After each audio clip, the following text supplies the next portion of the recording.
Hello guys, welcome to our channel budget by store. ఈరోజు మీ ముందుకు ఒక కొత్త వెబ్సైట్తో వచ్చాను.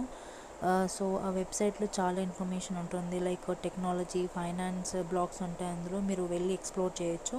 ఫస్ట్ క్రోమ్లోకి వెళ్ళేసి ప్రశాంత్ బచ్చేవాల్ .in అని కొట్టండి. సో మీకు ఇలా వస్తుంది. ఇది వెబ్సైటు. సో మీరు చూస్తున్నారు కదా, ఇందులో చాలా రకాల బ్లాగ్స్ ఉంటాయి. చాలా ఇన్ఫర్మేషన్ ఉంటుంది. ఒకసారి మీరు ఎక్స్ప్లోర్ చేయండి. సో బిజినెస్ ఐడియాస్ కూడా ఉంటాయి అందులో. సో మనం తెలుసుకోవచ్చు, అంటే ఎలాంటి బిజినెస్లో ఎలా ఉంటుంది, ప్రోస్ కాన్స్ అన్నీ చూసుకోవచ్చు. సో బుక్ కూడా ఉంది, అది మీకు కావాలి అంటే లింక్ పెడతాను. అమెజాన్లో ఉంది అది లింక్, మీరు పర్చేస్ చేయొచ్చు. సో మీకు ఇంట్రెస్టెడ్గా ఉంటే నేను కమెంట్లో పింక్ చేయండి, నేను లింక్ పంపిస్తాను. Thank you for watching.